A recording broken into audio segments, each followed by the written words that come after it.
Hi guys, welcome back to A Dinosaur in the Library. I'm Dawn and let's ramble about some books, right? Okay, so first, before I begin this video, I just want to say how happy I am. Today is June 27th and yesterday the Supreme Court sent down the ruling that it is unconstitutional to ban same-sex marriage in the United States, so we can now be married in all 50 states, and I am just ecstatic. I've got my Pride t-shirt on from this year's Pride Fest and my love earrings. I don't know how well you can see these, but very excited. This opens up a lot of places because before, I mean, we haven't had the money, and quite honestly 100% have not had the time between school to schedule being able to get married, but we're going to as soon as possible. We could have done that in Florida since January, but you know, there were a lot of states in which it was not legal and they wouldn't have recognized our marriage. But with this ruling, this means that we can, when we both graduate, look for jobs in any state and be safe in terms of marriage and the benefits thereof, and not have to worry about not having legal backing for, you know, our protections. And that is a wonderful thing. So excited about that. And while I am still very, very excited about it, it is only the first step in a long battle for the LGBTQ community to be fully equal and safe under the law. And I just hope that this huge step signals just a watershed of changes to come. I really do. But yeah, I just wanted to put that out there and celebrate a little bit with you guys, my BookTube family. We had rainbow cupcakes. As you know, if you follow me on Instagram, you know we had rainbow cupcakes for dessert with supper last night to celebrate. And so, yay. Yay! Okay, I'm done with that now. So today's video is my June book haul, and most of these were purchased at the beginning of the month. Some of them were free and that kind of thing, but I'm just going to jump right into these. The first two I actually got for free. And this one is a nonfiction book called A Splendor of Letters, The Permanence of Books in an Impermanent World by Nicholas A. Basbanes. And he's actually written several books on books. He's written A Gentle Madness and Patience and Fortitude, all about bibliophilia and books and book collecting and things like this. And I've never read this, and I know my university library has it, and I know I've even checked it out before, but I ended up not having time to read it before it had to be returned, which I'm sure many of you booktubers are familiar with this problem. So when I saw this for free, I knew I had to bring it home because if it's sitting on my shelf, I have more leeway in, you know, how long it takes me to read it and things like this. So looking forward to that. I love books on, who doesn't love books on books? It's wonderful. So the second one I got is about libraries and librarians, but it is fiction. This is In the Stacks, short stories about libraries and librarians, edited by Michael Cart. And there's stories from Lori Moore and Ursula K. Le Guin and Alice Munro and Ray Bradbury and Jorge Luis Borgia. And I don't know anything about this book. I've seen it in the library, but I've never read it, so I'm looking forward to it. It's a short story, so hopefully I'll be able to get to it pretty soon and get through it pretty quickly. And let me pause for a minute. If you hear some noise, odd noise, or some very loud thumpings and crashings, we are playing host for a while to our goddaughter's pet bunny, Charlie, while they're looking for a new house. And he's a very sweet bunny. He's very loving, and he minds really well, you know, when he's out of his cage. But when he's in his cage, he tends to make a lot of noise. So you know, pardon me if you do hear a lot of crashings. Right now, it's probably just his water bottle you can hear, but he gets a little excited occasionally. So this next book, you guys have already seen if you watched my Owl Crate unboxing. This is the Owl Crate book this month. Young adult book called More Happy Than Not by Adam Silvera. It's the LGBTQ choice for diverse reads, which was the theme this month. So I was very excited to get this, and it sounds really cool and really interesting. And I really wish I could remember what channel I had seen this on prior to getting into my Owl box. I know somebody mentioned it, but yeah, it sounds really cool. Okay, and then the rest of these were just bought. So this one, I can't honestly remember if it was in my last haul or if I got it at the beginning of June. So we'll just go ahead and put it in here. And that's The Girl on the Train by Paula Hawkins. My wife has already read this. Really, really enjoyed it. So I can't wait to get to it. I hope I get to it this summer. Although we do have a break between fall and summer and fall semesters. It's like a 3-week break, 2.5, 3 weeks. So I'm hoping to cram a ton of reading in, but I also need to cram a ton of essentially really late spring cleaning in, simply because I haven't had time to do major cleaning. I mean, the house is not, you know, dirty by any means, but I haven't had time to actually do like cleaning, and that's really driving me crazy. Literally, I do have OCD, so it's really a problem. But, you know, you do what you can, and then those 3 weeks is going to be deep cleaning the house and reading as much as possible before the semester starts, because I start my prelim prep hours in the fall, which means I'm going to be reading a ton, but it's not going to be leisure reading. So, yeah, but hopefully I'm going to get to a lot of these by the end of the summer. The next one I have is the second in the Bill Hodges trilogy by Stephen King. This is Finders Keepers. This is the second book after Mr. Mercedes, which I know a lot of people who like Stephen King have been kind of disappointed by him in the last few years.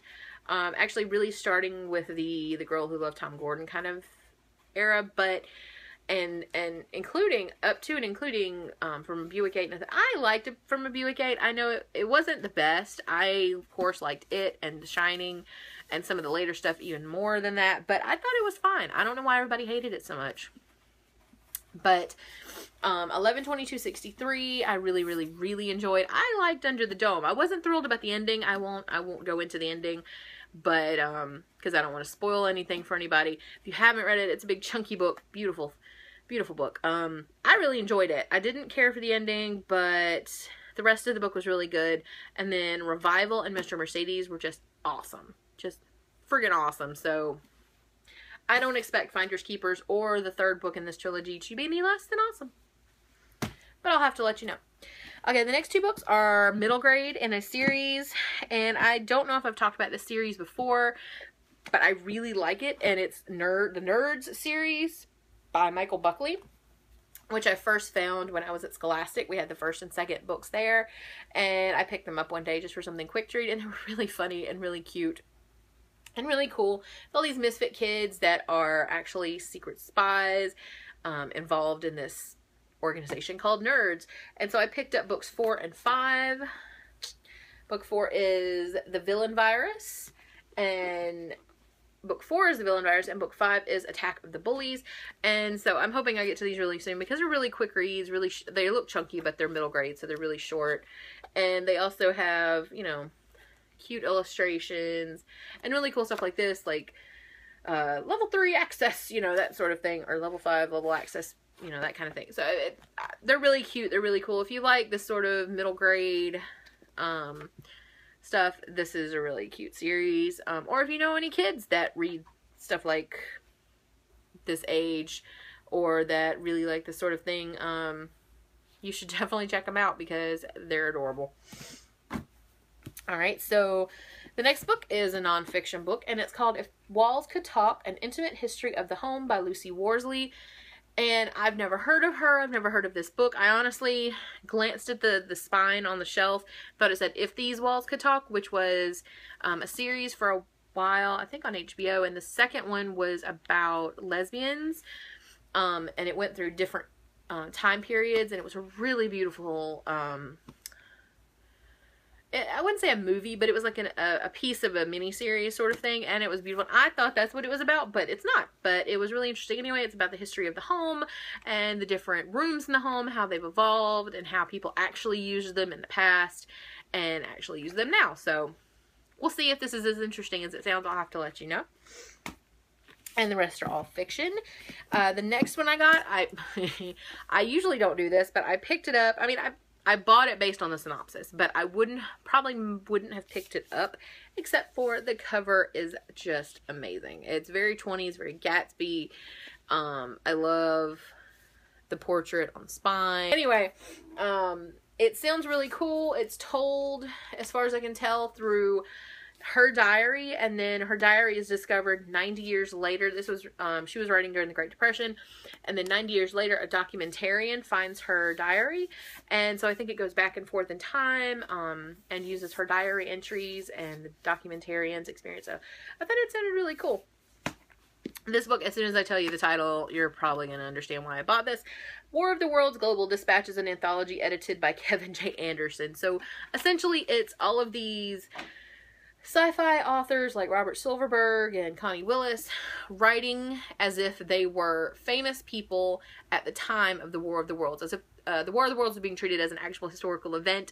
So it's gut-wrenching reports from the front lines of the War of the Worlds as logged by Albert Einstein, Mark Twain, Theodore Roosevelt, H.P. Lovecraft, Winston Churchill, Jules Verne, and many of the other most famous writers of the time. So they're writing as these famous people, describing what's going on during the War of the Worlds. And A, it sounded really cool, and B, it's based on H.G. Wells. It's coming home with me. We know this. Next book is a book that I have read before, but it's in quite a number of years, and I wanted to reread it, but I suddenly realized that my copy has gone missing. And that is Breakfast at Tiffany's by Truman Capote, and this is the 50th anniversary edition, which I kind of like. I know that the edition I used to have was about this size, but it was a hardback, and it had a picture of him on the front, and I really liked that edition, but this is the one that my Books A Million had, and I kind of like it as well, so, you know. And actually, this volume is kind of cool. It also includes 3 of Capote's best-known stories, House of Flowers, A Diamond Guitar, and A Christmas Memory. And I've read all of his short stories, but it's been quite a number of years, so it'll be like a brand new thing for me. But it was, I guess it was worth it to get the extra 3 stories, but I still miss my copy, and I still really don't know what happened to it, which bothers me. And then the last 4 books are all written by the same author. They're all Shirley Jackson. So this one is Come Along With Me, classic short stories, and an unfinished novel. And I'm going to do a video, and I've already read all 4 of these. I'm going to go ahead and do a video that's completely about Shirley Jackson instead of doing a review video of individual books. I'm going to do it at the end of the summer because there are 2 books that I am still missing. One has been out for a while. It was a collection of her previously unpublished works. And then there's a new collection of previously unpublished works coming out at the beginning of August, I think the 4th or somewhere thereabouts. So I'm hoping to have the money to order the one that's already out and get the new one when it comes out so that I can get these read before the end of the summer and do my review video, which is probably going to be a pretty lengthy video, which is not going to surprise any of you guys. But, so yeah, I'm just going to talk about all her stuff at the same time. But this was pretty cool. And I had not read some of the stories in that collection for some reason. This one, The Lottery and Other Stories, of course, by Shirley Jackson. And I don't think this is all of her collected, published short stories.